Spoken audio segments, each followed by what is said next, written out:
I'm Shivsy. And I'm Nats, and together we are the Sisterhood Circle Podcast. Our vision is to create connections with our community and inspire change in the world.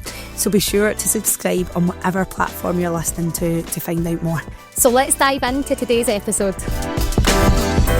Okay, so welcome to episode 4 of the Sisterhood Circle Podcast. Today we are going to dive into all things how exercise shapes us as women today. So we'll just get right into the nitty gritty of it. So for you, Shivs, what is your first experience of like exercise and its impacts on you? I would say my mum, if I'm being honest with you. When I was little, I lived down in Folkestone, down in Kent. We moved down there when I think was potentially like 3 years old, and I was there until I was maybe 10. And my mum used to go to, I don't even know if it was a local sports centre. I feel like it was maybe a hall or something like that. And she used to take me along and sit at the side. Okay. And so I used to sit along at the side, and she would have all the gear on. It was like Jane Fonda. Like, she would have the leg warmers, she'd have the leotard, the wee belt, like her Reebok pumps, and the hair was mad. Oh, she was lamb. But honestly, like, my mum is an absolute babe, and she is. She's gorgeous. And so I was just like, oh my God, she's amazing. And I used to go to dancing and stuff like that when I was little. Yeah. But I would say like the first kind of real memory in myself when it came to exercise was when I moved back up to Scotland, and I was in my house in Skelmilly, place in Cowan, Pennyburn, and my mum used to have these VCRs. No, I was going to say DVDs, but they were they're videotapes of Cher doing exercise, and I absolutely loved them. I get up every day, and I was 10 years old, and that's what I did. I'd get up and I would be following Cher and just reach, and she was bloody amazing, right? You're like old school aerobics. You loved it, man. Totally loved it. And I would do these over and over and over again, and I friggin' loved it. Like, I absolutely loved it. So I would say that that's my first real memory of like seeing exercise done, and then probably taking part in my kind of early years. What about you? I think for me, probably very similar. Like, it been much what like I kind of seen my mum do. I remember the time like the Zumba was the craze. Yeah. It's like everyone was mad for Zumba with those like baggy trousers with like the tassels and the mad like shoes. There'd be the two big chunky bits in the bit out the middle. I don't remember the Zumba shoes. You need to Google the Zumba shoes after this, right? So I remember like my mum and my Aunt Eleanor always used to go to like this girl Jackie's Zumba class, and I used to go sit at the side, and I remember at a point being like allowed to take part and getting to join in and being like, oh my God, this is really like fun. It was just movement, it was good music, and really enjoying that side of it. So I would say that's the first bit of like exercise that I probably remember. But I probably remember quite early on like a diet memory of like what my mum did, and at that point it was like Weight Watchers was like the big craze at the time, and I remember always thinking like food was just points, and knowing that like, right, okay, this had that many points. And my mum used to take me with her when she would go to, it was like at the local church at like is it Mansfield Church? Yeah. And go with him. So that's where it would be on like a Wednesday night, and I think that my brother had football, so I always just had to go. And I remember I'd sit at the wee table at the side, like colouring in and all that stuff, and they'd go and they'd sit and they'd like get weighed in, and my mum would be like, oh, I'm not staying for the meeting tonight, like I never get a loss, or I don't have time to stay for that, or I'll stay because I lost this week. And it never ever like negatively impacted me at the time, but upon reflection you go, oh my God, like that was wild what they were doing and what they put themselves through. And how they measured their success of that. Yeah. Grateful, like it never impacted me as a kid. Like I always just brushed it off at the time. But you go, wow, like there's probably some kids that seen that and then started on that cycle from there. Yeah, and I would think, see from like even like if you kind of cast your mind back to being like a coach in the time that you've been coaching women, hearing that actually like this started off at childhood for me. Like I don't have a great relationship with exercise because I was never told that exercise was a solution. It was always you've got to count your calories, or you've got to be on this low fat diet, or like my mum was always on a diet, or genetically this is just how I am. And I think that there's a huge amount to be said to what you're exposed to as a younger girl or a kid. Yeah, definitely, for sure. And I think when you look back, like, that was like kind of generations of like the extremes. Like, where there was lots of options out there, but it was all quite extreme. It wasn't really ever, and I don't remember this, like, growing up watching this for like my mum being like a female in health and fitness trying to like come up and get results and stuff. It wasn't like going to the gym never seemed the solution. Aye, it was like there was these odd wee classes, or there was these mad extreme things that you would do nutritionally to be able to get that. And I think like that must be really, really hard to have either grown up or been at a point in your life where you experienced all that. And I think it's something for you. You probably touched on a wee bit of really seeing and experience a bit of the extreme during that. Oh yeah, definitely. Definitely. I would say, like, for me personally, I've done quite a lot of the extreme things. Yeah. For me, I would probably say I am naturally not a thin person. I'm muscular, I carry myself well, but it's very, very easy for my body to change like pretty quickly. And I would say that when I started kind of probably going through like puberty and stuff like that, like I've never been very well developed, but I definitely gained some body fat and stuff like that. And I would say like I wasn't in the shape that I would be in today. Let's just put it that way. And I felt quite bad about my body. And my cousin Ashley and I were really similar ages. She, like, honestly, like, she had the boobs and she had the waist and she was, everybody pure fancied her and she was golden bag. She just, as we guy. That's what I felt like, right? And, like, that's just the way I felt. And at this point in my life, my mum had moved to Glasgow. My mum and I had moved to Glasgow, so I was moving school. And I went to this school in Glasgow, which, by the way, moving from a school in Cowan into a school in Glasgow was a wild eye-opener. Like, it really, like, I was actually terrified.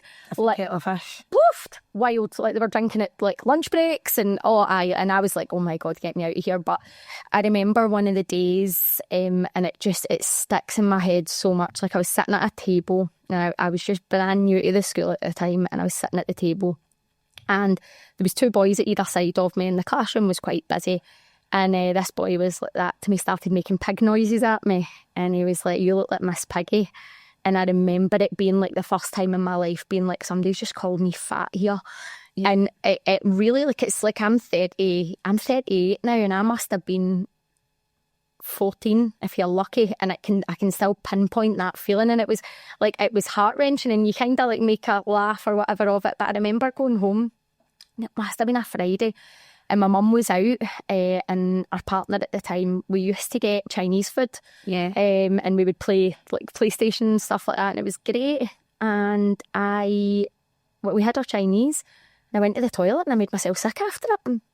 And that was the first point that I would say that I had developed probably a bit of disordered eating. Yeah. And a lot of people don't know this about me. In fact, very, very few people know this about me. And I would say that I struggled with that through my teen years. Probably got a curb on it when I met Stuart. Yeah. Yeah, like I felt a bit more settled, a bit more probably safe and secure and all of that kind of stuff. And then there was a point in my life where things got really, really tough with work, like my job managing Curves and Paisley, and it was just wild. I think we had one staff member and me, and it was just really, really hard at that point. And then this thing started coming up again, and I remember breaking down to Stuart about it, like admitting to him that this is what I'd been doing, and he's like, right, what can we do? How can we fix this? And I think with any sort of disordered eating or eating disorder, there's a lot of shame attached to it. Yeah. Right? And I think that just being able to tell someone, actually, this is what I'm doing, and then be like, it's all right. Yes. It's like, oh, this is actually going to be okay. Like, and I think there's a huge amount to be said about keeping like secrets like that to yourself. Now, what I would say with that is, does it ever go away? No. It doesn't ever go away. There are times where I would be like that, or you could just go and do this. And then I go, no, that's not how we deal with things. Yeah. Right? So it doesn't ever it doesn't ever go away, but you can manage it, right? And I think that being open and being honest about it can be really, really helpful. So I think that like that would probably be one of my like extreme experiences. Yeah. But also like when I was younger, like when I got into my like maybe came into my 20s and into my 30s, I was out a lot. I loved going to the Archies. I was in Ibiza 3 times a year. I was a party girl and I absolutely, like I loved it. It was brilliant. But my friends were small. They were petite and they were naturally quite like that. Yeah. And I always tried to strive to be like that. I think I did the tuna only diet. I'm surprised I am not poisoned by mercury. So I straight out the tin, not even anything with it, because I didn't like mayonnaise or anything like that. So yeah, just right, this was the theory. I can smell tuna even talk that against. It's probably an lead in me. But the theory behind it was if it swims, it slims. That was like a diet like culture. Yeah. So I did that for a bit. And then I think like at one point I had a coach or something like that and he told me to go into 1,200 calories a day.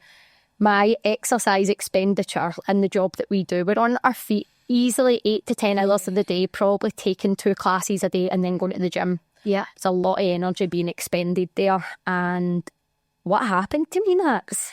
It was mad, like just the absolute stress on your body of eating so little, training so much, got to the point that like palpitations were starting to happen, like actual physical side effects from your body being so depleted. Like I remember you being in the office one day and it's mad to think that like on our lunch break we'd run up and down the stairs while you were on 1,200 calories. Like that's bonkers.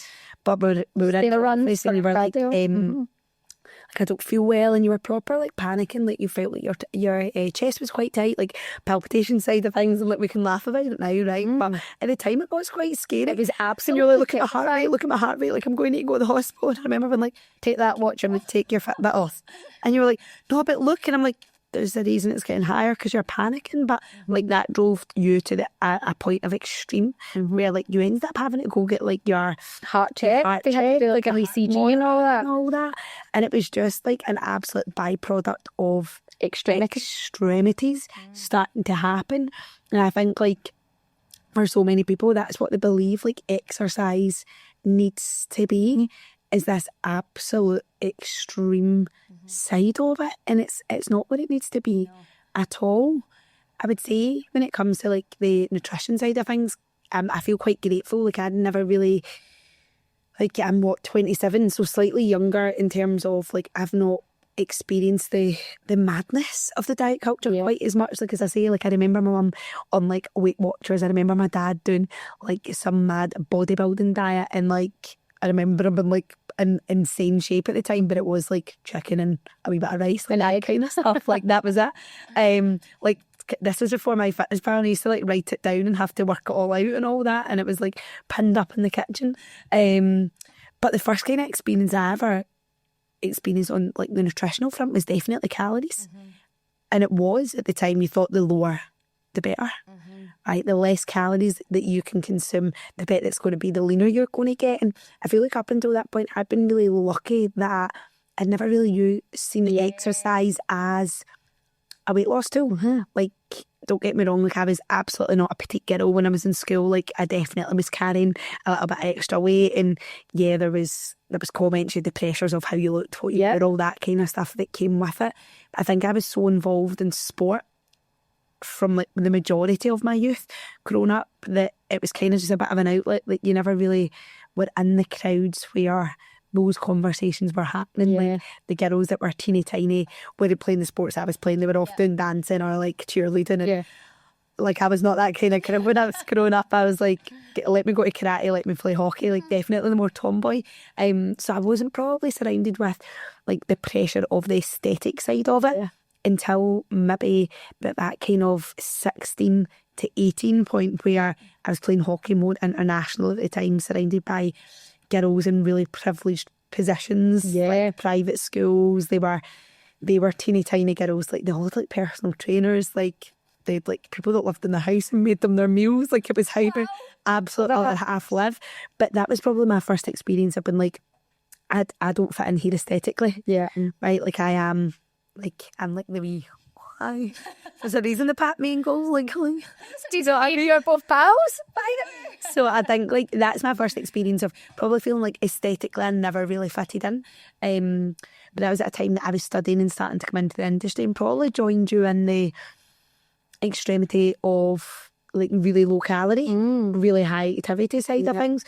But the difference being at that point, like I wasn't teeny tiny, so I didn't quite have as many negative effects as what you did, because I had a lot more body fat that could have been lost. That when I was on 1,200 calories, my body had a wee bit of stores it could work with. As in for you, it was really different. Like you were relatively lean at the time, and on 1,200 calories, running up and down stairs, running a business, right? And seeing the negative impact that had on you was huge. Like it was exhausting, but it also then cultivated a little bit of that binge culture with it, because with any low, crazy restrictive means that you're going to absolutely binge in a comparison. And this is where like I do think like a lot of people suffer with a form of disordered eating in a way, shape or form when it comes to either whether it be binging, whether it be other extremes that maybe go to, because either what they've witnessed growing up or what they've tried to do that they can.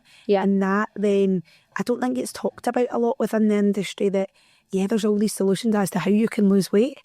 But what do you actually do to like rehab your diet culture? How do you actually get that back to what normal is when you get to where you want to be?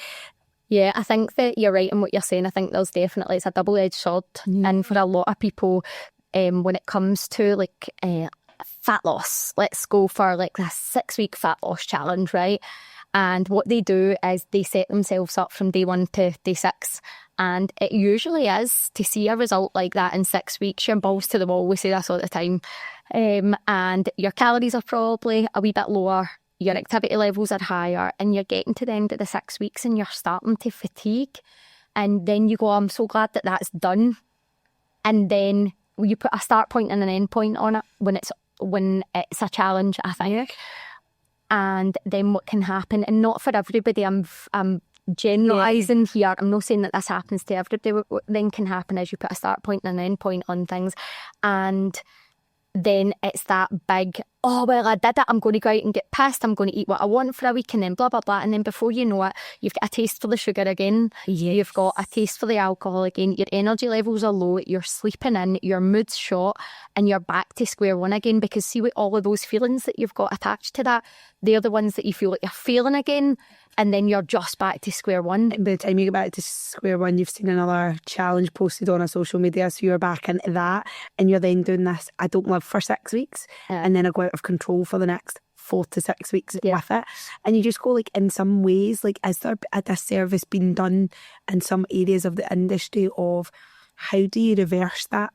What is the reverse diet side of it? Oh, I think like one of the big things for me is, and this is probably slightly off topic, is that's why I wrote Unwritten. Right. So for anybody that doesn't know, I wrote a programme. It was actually like a course that you could do. It wasn't a challenge, but you would come in and I would do teachings each week. And Unwritten, the Female Master Plan, it looked at everything. It broke down. We looked at sleep, we looked at hormones, we looked at your nutrition, we looked at a whole host of different things. And with that, the reason that I created that is I was like looking at people when I'm coaching them, and I'm like that. We've got to break these cycles. Education is absolute. It's so key. But education isn't enough. You can't just say people here have this information. You've got to really feel the benefits of it. And I think like that's why I wrote Unwritten, because I was like, we need to do something different. We need to level up. We need to be better. We need to break the cycle. Aye, 100%. I think it's something that like in our working side of things we do really well, as like we teach members what habits are going to get them where they want to be, but we're with them every single step of the way of when they reach that goal, and then what starts to happen with that. But I think it does go to show you that like that culture and that saying that went round, okay, it's dead simple, it's calories in versus calories. Oh my God, no, it's no. Don't get me wrong, like There is ways. There's calories serve purpose for certain people, certain times in life, right? But if you're just going to chuck a bite as someone that's coaching someone, being like, oh, calories in versus out, that's all that matters. And it's like, there's so much more to it. And like this don't want to steal away from the next podcast one, but there's so much when it comes to females, right? Whether it be psychological side of things, whether it be hormones, whether it just be what they've got going on in their own life. Can everyone weigh absolutely every bit of food that they consume and track it? You could argue if they get up early enough, they absolutely can. But is it what suits their needs? And what are their younger people then seeing them doing? Yeah. I think this old saying, it's actually one of my granny's sayings, there's many ways to skin a cat. Yeah. Right? And I think that, you've got to do what suits the person. Yes. It's not one size fits all. So calories in, calories out, yes, in a degree. See if you enjoy doing it. It fills your cup, it makes you feel in control, and you can imagine yourself being able to do it 12 months from now. Of course there's weight in it. Tell me one person that has tracked their calories every day for 12 months. Is it consistent?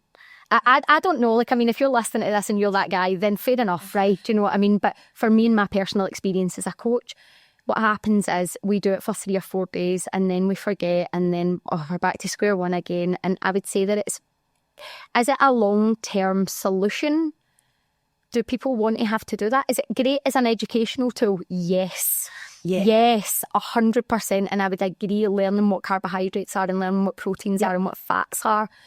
I think it's vital to know what's in your food. Yeah. But then once you know the information from an internal point of view, if you're wise enough, you can then use that to your advantage. Yeah. And you can do things a wee bit more simply.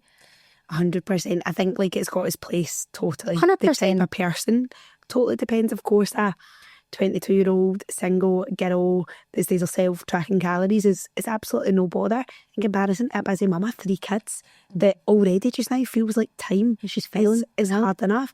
I think you've hit the nail on the head on it being an educational tool in terms of understanding. Yeah, people maybe can revisit that for a couple of weeks to really get the reins back in on understanding their energy consumption. But I don't think it's the solution for absolute everyone. And I think what it created for a period of time, and this is maybe where, like, when we were chatting about the extremes of the heart rate coming in and all that, like, watches, whether it be Fitbits, Apple Watches, Garmin's, whatever, are all great tools.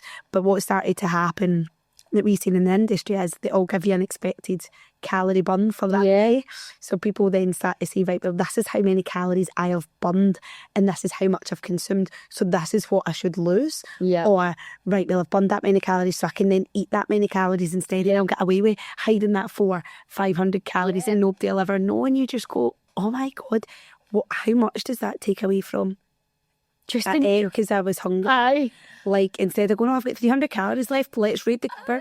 Well, it's absolutely fine what I can have and have it. So I think it's one that, like it's been good, and I do think it's great for the industry. It's good for getting results at points, but I absolutely think it was like a loose cannon, just absolutely chucked out with zero afterthought to what I feel. Yeah, definitely. 100%. I think that you're right in what you're saying. It's definitely got its place.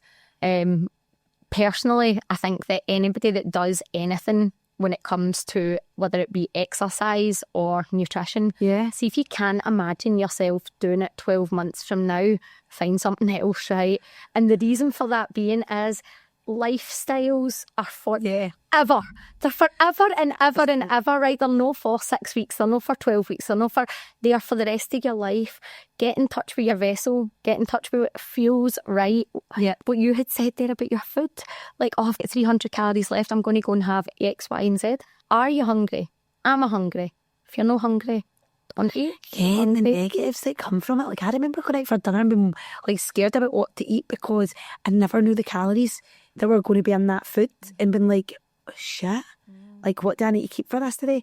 I could eat 1,200 calories for breakfast, I'm sure, if you really like asked me to, and no bother. The fact that that's what we ate and expected ourselves to perform. You imagine trying to Ajax and 1,200 calories. I think I like 1,200 calories. I get past the ski. No, exactly. But, right, exactly. And I think that is a really, really big thing of how can you expect your body to perform when an exercise capacity? Yes. Then you are running on empty. Or any sort of capacity for that. I mean, do you think, because I personally do you think that it's made you a better coach being able to have kind of seen all sides of the coin and been through quite a lot when it comes to that. 100%. I think so much of it comes down to personal experience. I think as a coach, you can't expect someone to do something that you've maybe not tried or experienced yourself in a way. Like, because you've got to understand it. You've got to understand the how, the good things of it, the like positives, the negatives to it, to be able to really understand if that's suited for a person. Yeah. So you say, when we have a female sitting down in front of us, it's not just, all right, okay, here you go. That's what we're going to do and that's the plan. It's all right, what do they need? What are they dealing with in their actual life and what are they looking to get out of it? Yeah, they might think that weight loss is the thing that they really want to get out of it, but when you strip it back and you look at, right, okay, their sleep cycle is non-existent. They wake up every single morning dreading the day. They get to 2 o'clock and they need to batten in a coffee because they're hitting an absolute slump and a half and they're inhaling anything that stands still. Is that person's solution? Let's get you onto MyFitnessPal and look at calories? Absolutely not. It's let's build a good relationship with your food and let's allow you to look at what exercise can do for you instead of what it can lose off you. Yeah, definitely. Is the biggest things. I think as a coach, it's a huge benefit being able to look at all the different areas for somebody. Oh, definitely. I think that very nicely going on to the next kind of part of this is around like exercise and who you surround yourself by when you are exercising. I think that there's a lot to do with that. And don't get me wrong, I think that a lot of people do really well on an individual basis when they train. Like, I don't mind training myself, but I absolutely love being in a group of people as well. I absolutely do mind training myself. I know you do. You get lonely. You do. And I think it's you're spot on in what you're saying, like who you surround yourself with is so important, like both on a nutritional capacity as well. You want people that are going to support your decisions. Yeah. Right? Like, I'm sure you've all got friends that you've went out and you've said, like, I'm not going to be drinking tonight because I'm doing this. And I'm like, oh, God's sake, just have one. Or I'm so boring. like, I'm just going to, I'm not going to have a start, I'm not going to have a dessert, like, I'm just going to have a main. They're like, oh, it's a Friday night, like, lighten up a bit. And you feel like you're kind of guided into what they want you to do because of how they feel. But I think the flip side is who you surround yourself with exercise-wise massively can impact how you train, the consistency that you train and your training intensity. Oh, yeah. And you're with someone else. I think for me personally, I never really experienced training so much in like the gym capacity. As I say, like, it was always sport. My exercise was sport for most of my life. So it wasn't until I really got to that 17 stage that going into a gym to train was something that I did. And it's at that point, like, you and I like started training together. If you've listened to the other podcast, I'm sure you'll have heard the funny story about that. But that is where like my love for training came. But I always connected that love for training as that was something I'd done with you. So at times in our life where we've maybe not been able to train together, whether it's due to holidays or work when you were opening Paisley and stuff, there was that element of, oh, this is easy to say no. Yeah. Because I'm not training with the person I'm used to training with. So I think it can be a great thing having a workout partner because it pushes your consistency and your integrity. But it probably made me have to try and push a bit harder. I'd be like, you can do it yourself. Yeah. Just go. Aye. And that's the way for you, like, I massively admire. You've just always trained consistently for such a long period of your life. Yeah. And I think for me, training hasn't always been about like a lot of it when I was younger was about how I looked. Yes. Yeah, it was. And it's not always been about how it made me feel. And I think that, like, I used to go huge long runs and hundreds of cardio. It's like everybody that's 38, that's what you did, right? And that was fine. And you were fit, but probably not, like, I would run 10 miles so that I could have a Miller Lite.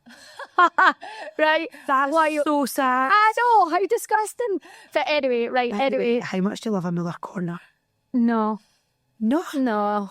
Greek yogurt, frozen berries, let them defrost. I mean, like, I'm talking like when you were counting calories, like back in the day, I would bet a Miller corner. I was quite sad by your answer for that. Oh, well, sorry, no, was the yogurt is the way forward. Greek yogurt, 5%, by the way.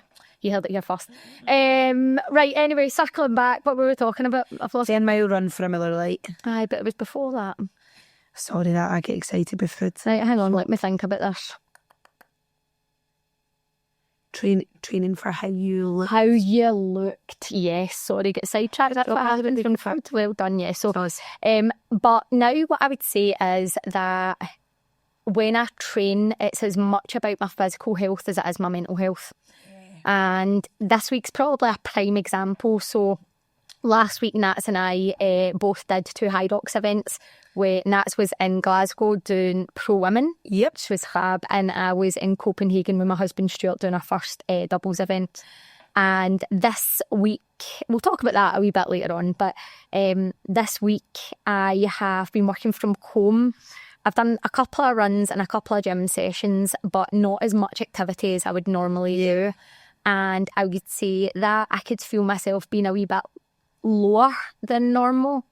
And I think that when you look at it, a couple of things, lots of extra carbs over the weekend, firstly, because my body just doesn't feel as good on carbs as it does on other kind of fuel sources, which again, touching in with yourself. Yeah. But I think that not doing your normal exercise pattern, we think that it's always for the body, but oh my God, like I ran this morning and I was like that. When I get in the house, I have arrived, like feeling great. You're so right in what you're saying. I think, see, exercise for what it does, of course, for your physical health, for me personally, like what it does for my mental health is absolutely huge. Like, I've not trained quite as much this week. There's been very little movement outside of like a working capacity for me. And you just have to try that wee bit harder to tap into your normal self-talk. Yes. To tap into seeing the positive, even when things are a wee bit harder. That then becomes a wee bit harder because you've not like self-medicated. You're self-medicated with training in the morning. You've not paused your brain for that 90-minute session that you would normally do, 60-minute session, whatever that might be. You've not had the opportunity to get out of that. And I think it's one of the biggest benefits of exercise, right, is what it does for your mindset and your mental health. Huge. And I just wish so much that people would give it the opportunity to get in for that. Because see, when you're locked in for what it does for you in comparison for what it's losing off you, the tables absolutely turn. They absolutely do. And I think like that's one of the things, see, when we talk about like creating an exercise program that you're going to be able to do for the rest of your life. If you can't fit in, like, say for instance, you're saying, right, I've got to train 6 days a week, right? So me and Nats decided before this event that we were going to try a new High Rocks program. Yeah. And it was for 8 weeks. 8 weeks. And it was frigging intense, let me tell you. And don't get me wrong, there was purpose attached to it. But there was 6 sessions a week. And when I say sessions, I mean 80 to 90 minute sessions most days. For me, I was like, do you know what? I'm going to give it a go. Against my better judgment, I'm wiser than this. I know that I need more than one rest day. Yeah. And I ended up injured, right? And during that time, I was like that, oh my God, I was in a bad way, man. My back was absolutely killing me. And then I went like that, Siobhan, why are you thinking to yourself, like you can do this? You can't push yourself to this level for that amount of time and no expect to have repercussions. And then in my head, it was like, oh, am I failing here because I'm not able to do these 6 sessions? So realistically, see if you've got something that's put down to you, you think, I could probably do that for 6 weeks, but I couldn't do that exercise for the next 12 months. Why are you doing it? Why are you doing it? Because it's just going to make you, when you revert back to source, back to autopilot, you're not going to be able to keep it up and you feel like you're failing again. And I think that's the thing, when people feel like they're failing, it's like the self-destruct button gets and for the majority of people, this really happens more on a nutritional standpoint than what it maybe does on an exercise. I think that most people are good at ticking the minimum boxes when it comes to movement, in a way, but it's like as soon as failure starts to come in, it's like this self-destruct button nutritionally, and it's like the absolute extreme level of overindulgence, and you just go, like, if you can manage your expectations surrounding what's realistic, might take you double the time to get what you're wanting at the end of it, but you're not going to have pressed destruct. Thanks. You're not going to have pressed destruct at any point, and then put yourself back to square one, and then you start that cycle ever again. But I think there's a lot to be said for having more of a purpose to why you train than weight loss. Yeah. Like, it might be why you start, right? And for a lot of people, it maybe is the thing that gets their foot in the door. But see when you actually start to see what you get out of it, Yeah. like that should be what keeps you. Oh, definitely. And I think that, see, what we do in curves, the fact that for women, like, I don't know about you, but for a lot of people I see that are struggling with training, it's because their sessions have got to be an hour. They need to go at a certain time, they need to go to a class at a certain time. And what we do at Curves is like your 30-minute sessions. You can come in whenever you've got a spare half an hour. You're focusing on strength, cardio, flexibility. You're in a community, you're surrounded by coaches, and you can imagine being able to do it 3 or 4 times a week because it's so convenient. And I think that's why we're so passionate about it. So much so. Yeah. And it's in an environment that's uplifting. It's in a community that's have your back and support your decisions for your goals and what you're looking to do. And you just go, I think it's like, honestly, a hidden gem that so many more people genuinely need to know about. Yeah, definitely, for sure. Because see, when women come to us, they go, oh my God, I've been thinking about this for ages. I can't believe I feel so much better in half an hour. Or I didn't know that this is what it was. Yeah. Like, and I think that's such a big one. And you just go, do you know what? It's a solution for so many people to feel better within themselves. Yes, there's results that come off the back of it, and that's absolutely incredible, some of the results, right? But see, what it gives them day-to-day life and the quality of life it gives them back is absolutely unreal in 30 minutes. Exactly. So, like, see, when you look at that side of things, it is mad when you think about it. For sure. So, next up, we wanted to kind of talk about generationally the changes that we have probably seen on social media. Yeah. And what was once before and now acceptable, or what you would strive towards. So I would say in my time on this planet, it was super skinny. That was the goal. It was like you wanted the collarbones, thigh gaps, all that carry on, right? And then I would say that maybe over the past 10 years, strength training has been coined in the fitness industry. FYI, Curves have been doing this for 30 plus years. Strength training. But it has been like, it's exploded. And what I would say, looking at that, is you see a lot of super fit fitness models. Yep. I look at both sides of that and I say, is it realistic for your normal person to achieve any of those two goals? And then how does it affect you when you're exercising and you're eating well and you don't look like either of the two of them? What do you think? I think that's a really big thing. I think like strong is now accepted, and that is incredible, because I think like it is so important, not for just how you look, but how your quality of life is, and as you age, right? Like I think that is massive. But I do think there is a big concern surrounding all these models on Instagram that you see with the absolute perfectly toned physique, with like the shoulders, like the strong arms, like the strong like abs and all that, and you go, it's great that like that is now accepted, because that wouldn't have been a thing.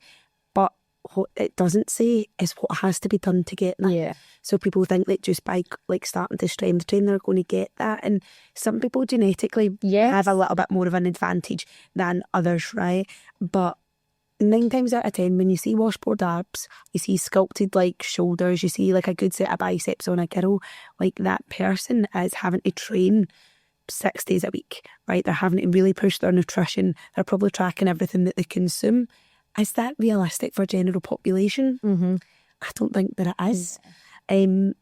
But the flip side is like, it is nice that it's now accepted. Yes, and it gives like this goal for a lot of people. Like, I want to look strong. Yeah, it's nice, and I want to look skinny. I want to look strong. I mean, see if you see a girl, right, and like talk about high rocks, for example. Oh my God, I stood in that tunnel of pro women and going, holy shit, man, her shoulders look brilliant. Check the biceps on her.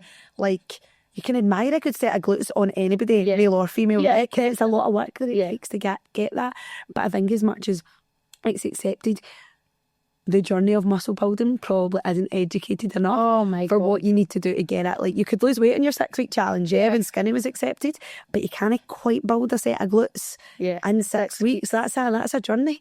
So I think it's to conclude, right, I went off on a tangent there. Shock horror. I think to conclude, it is great that it's accepted. Yeah. But I think there needs to be a bit more of expectation managed out there for what it can get in that time. Definitely, because it's hard. It's very, very challenging for women to be able to put on muscle. And it's just genetically how we are. It's not impossible, but it takes graft. And the recipe to lose body fat and the recipe to increase muscle are two totally different recipes. Opposite. Right, they are. And a lot of people think, right, okay, do you know what? If I do X, I'll get to this. And it's so important to have a coach that's going to be able to guide you in that direction and tell you, actually, well, this is what you're going to need to do here. 100%. And it's hard. It's hard to do it on your own. Massively. And if you think the recipe for weight loss is consume less, the recipe for building muscle is you actually need to consume more of the right stuff, and consuming more calories of the really good foods that are going to help you do that isn't actually as easy as people then think. Yeah. So there's a lot of fear attached, and you've hit the nail on the head. If you've got a coach on your side to be able to help guide you through all of that, you've absolutely hit the jackpot. Definitely. For sure. Amazing. So it probably does into the flicking the switch of what we actually now use exercise for in comparison to what we once thought, and how realistically the High Rocks experience over the past, 2 years, 5 High Rockses later, has absolutely changed our why for exercise and our why when we look at our body and we look in the mirror. Yeah, definitely. For me personally, what I would say around that is when we first started High Rocks, I think we totally underestimated it. Totally underestimated. We could not have underestimated it anywhere. So we started going up to Fit Body Farm in Coolmalls, and they were brilliant, really great set of coaches up there. They're fabulous. Brilliant setup. Aye, fantastic. So if you get a chance, definitely go up there. But yeah, great set of coaches. And we went and we were great in the classes. We absolutely loved it. I think we did 1 or 2 High Rocks classes a week, and then maybe 1 or 2 5Ks we run. And we hit the Birmingham NEC. NEC. And we're like, right, let's get ready to go. And the first race that we did, 8 o'clock at night, 8 p.m. Oh my God. And the boys had been on at 11 in the morning, maybe earlier. 11:30. So bear in mind, we'd watched like what we look up to as like strong boys who train hard, really struggle with this, right? So we mentally were a bit like... Well, you were a wee bit crazier than me that day. Shot. My chimp was not in his cage, let's just say. So there was an element of like, oh my God, like they found that hard, right? Definitely. To then go out and do it and be very humbled, I would say, by the overall experience. So we were super happy because we'd set ourselves a goal of doing it in 1:30 for our first High Rock, and you did it in 1:25.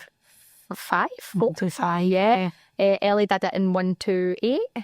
1:27 maybe, and I was 1:29, which I'll never forget. Right, you crossing that line, we were standing there. It was obviously so late at night, like your emotions, it had been like a wee bit of a roller coaster.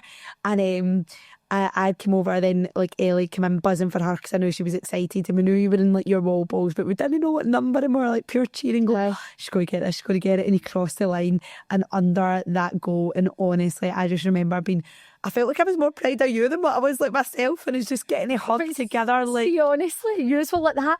Look at your time. And by that point, I'm like, I'm so knackered. Oh my God. And I just looked up, and it was as if something had like uplifted me, and I was just like, oh my God. And we've got the picture of the 3 as I've actually got it in my mobile as my screensaver. And honestly, like that feeling, I remember coming home and doing a live after we had come home saying, as females, every single female needs to feel what that kind of feeling is like, where you've pushed yourself and you did it.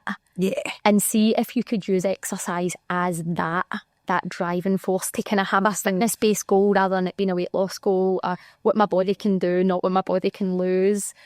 I say all the time, like whenever you're in that tunnel at a High Rocks event, no matter whether you're doing a doubles, whether you're doing a singles or whatever, like you're in there with a sheer appreciation of what your body can do. Yeah. You're not going, how do I look? How does this fit me?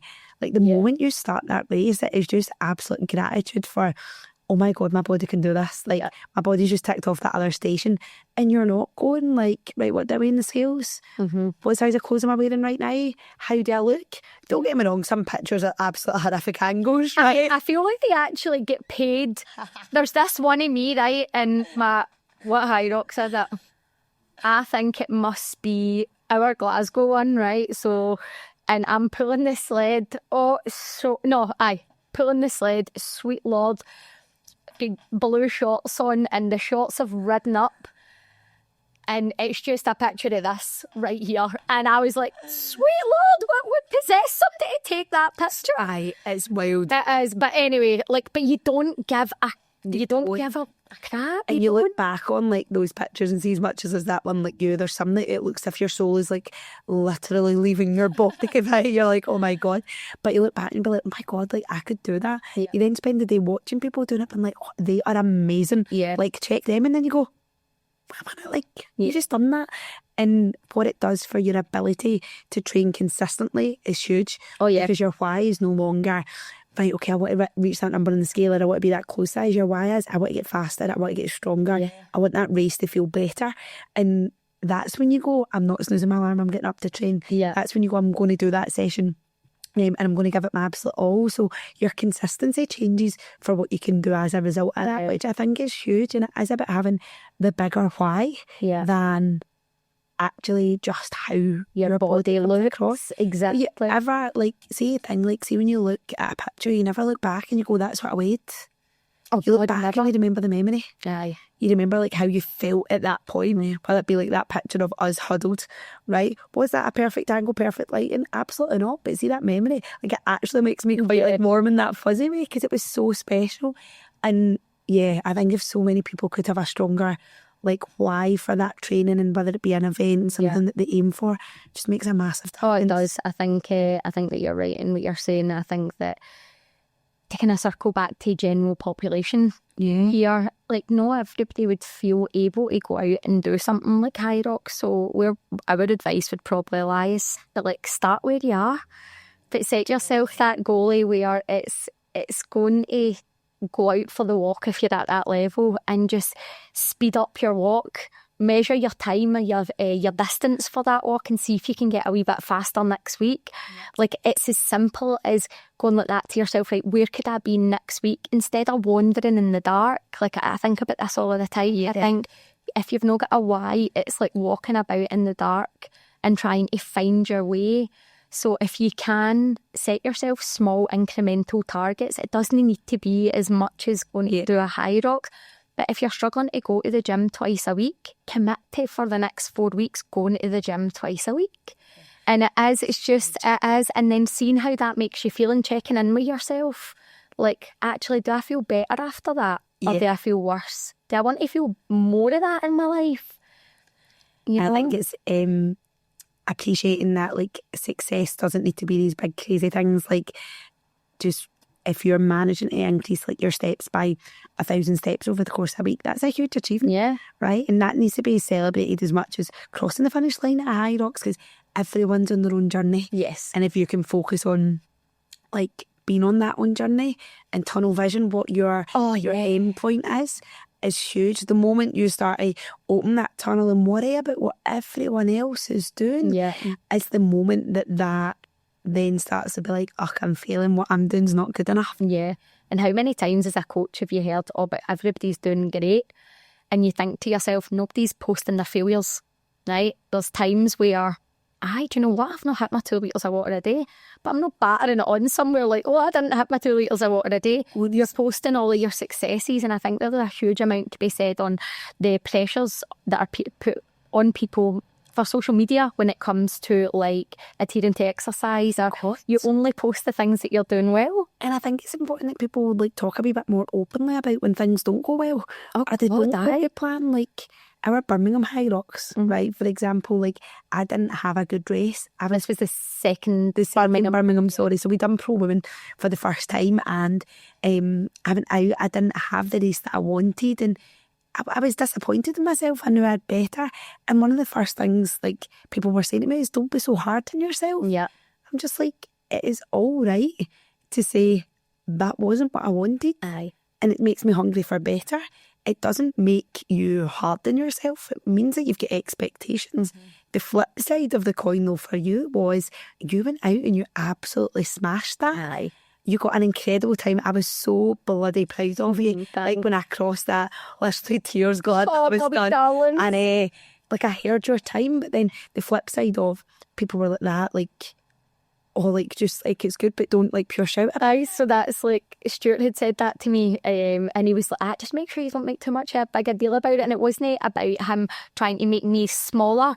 It was just that he was being very mindful that me and Nats had trained the same. As like we trained the exact same for that race, and it was just my day on the days. Some days you just get the days that are your day, and knowing that. But I think that, like what you said, you were just like, no, like just because I didn't get what I wanted should never take away 100%. from what you were able to do. And I think women, we've got to come together with that. And I think that you can see sometimes if somebody isn't feeling great about themselves or hasn't got a result, they then backlash that onto you. And I think that that's totally unfair. So I think it's a thing that as women, we maybe need to level up a little bit on, see if we don't feel good about ourselves, don't put that on somebody else. Like, celebrate these wins that other women are doing, or ask them how they did it. Winning doesn't mean someone else's wins should not be celebrated. Exactly. And I think that's really, really important. So, we've got to lift each other up as women, and we need to do it in the fitness industry. And I think when the chips are down, that's really, really important. But also, see when things are going really well. See when you see something in somebody. Like, honestly, like, I will what am I like? I'm tuned in. I'm tuned in. Like, I notice things, we both do. But if you see something good in somebody, like, celebrate it with them. So important. I walked by a girl the other day. Do you know what? If you might be listening to this, I don't even know who you are. But she was honestly, she was at the bank machine at Semichem, and she looked so cool, alternatively cool. Like, not normal cool. She had like this long cardigan on it, like this peace sign in the back. She just looked cool, wee funky hairdo. And I was like, by the way, you look amazing. And she was just like, thanks. And see, that is what we need to be doing as women. 100%. Like, lift each other up. Like, no matter what you see, just say it. It takes you 2 seconds, but that could be such a pivotal point for that person in a day, in a journey or whatever. And do you know what? People are quick enough to say negative things. We need to flip that around, and you've got to surround yourself with the people that are celebrating your wins and helping you level up. For sure. So, one tiny wee bit of advice that I would give you as well on that note: if somebody says something nice to you, this old thing, I've just washed it, it was £2 for Primark, how about thank you? When you receive a compliment, it is like getting a gift from someone. They've thought about it in their head and they've thought, how's this going to sound? And if you say, no, I'm battering that away, you're taking away the gift that they gave you. So the easiest thing when somebody gives you a compliment to say is, thank you. Try it out and see how everything changes around that. Love that. Yes. So, kind of concludes us to the end. Yeah. Of podcast 4 already, which is mad. Yeah, fantastic. Like, thanks, guys. Bye, guys.